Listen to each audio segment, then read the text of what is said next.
जो है। और आपको मालूम है कि कोविड-19 के कारण काफ़ी कोचिंग सर्विसेज हमारी कम चल रही हैं और फ्रेट सर्विसेज में काफ़ी इजाफा है। और लुधियाना हमारा सबसे महत्वपूर्ण स्टेशन है और श्रमिक स्पेशल इत्यादि सबसे ज़्यादा गाड़ियां अगर किसी स्टेशन से चली होंगी तो लुधियाना से ही चली हैं। तो अगर पूरे मंडल में अगर कोई सबसे महत्वपूर्ण जगह है तो वह लुधियाना, तो इसका तो निरीक्षण हमें रेगुलर करते ही रहना चाहिए।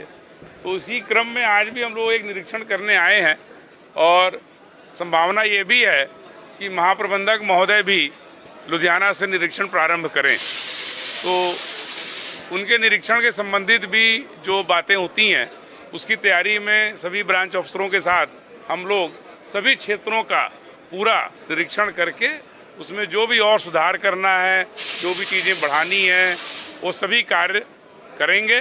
और इसी के लिए हम सब लोग आज यहाँ पर एकत्रित हैं।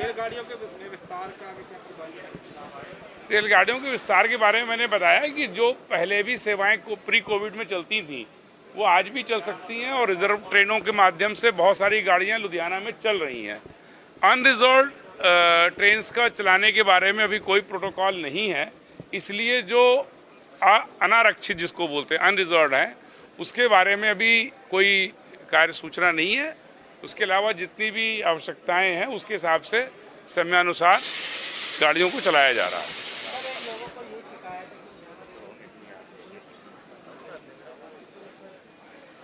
नहीं, एम्बुलेंस क्यों खड़ी रहनी चाहिए भाई? पूरा सिटी एडमिनिस्ट्रेशन इतना बड़ा शहर है, हर कोने कोने में तो एम्बुलेंस खड़ी नहीं की जाती। जो भी हमारा डॉक्टर्स का यहाँ सेटअप है, हमारी पूरी डिस्पेंसरी है, हमारे पास बहुत सीनियर ACMS हैं, उसके साथ 3-4 डॉक्टर्स हैं। हम उनको तुरंत प्लेटफॉर्म पर अटेंड करके जो फर्स्ट एड देने का काम है वो हम करते हैं। और यदि उनको उससे ज़्यादा सीरियस चाहिए तो उनको तुरंत ही सूचना के आधार पर और प्राथमिकता के आधार पर सिविल हॉस्पिटल से हमारा लाइजन है, हम उसमें उनको भर्ती कराते हैं।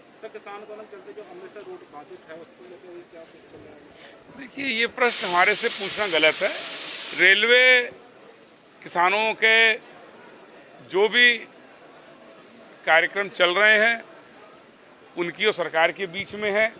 जब सितंबर के महीने में उन्होंने हमारे रेलवे ट्रैक पर धरना दिया था तब भी हमने उनको सिर्फ अनुरोध ही किया था कि यदि आप हटा देंगे तो हम पूरे पंजाब को यूरिया हो, फर्टिलाइज़र हो, कोल हो, सभी चीज़ों की सप्लाई कर सकेंगे।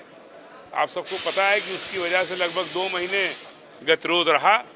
फिर जैसा कि उच्चतम पर निर्णय किया गया तो उन्होंने ट्रैक खाली किया। फिर पहले मालगाड़ी के लिए बात हुई, फिर यात्री गाड़ी की भी बात हुई, फिर दोनों गाड़ियां चली। ये सारी बातें इतिहास की हो गई हैं। तो आज की तारीख में हमारी मालगाड़ियां बिल्कुल सामान्य रूप से चल रही हैं और यात्री गाड़ियों में कोविड की वजह से कुछ रिस्ट्रिक्शंस हैं। और दूसरा अगर रिस्ट्रिक्शन है तो वो अमृतसर को लेकर के है, क्योंकि जंडियाला में अभी उनका प्रदर्शन है और उन्होंने यात्री गाड़ियों के लिए अपनी सहमति नहीं दी है।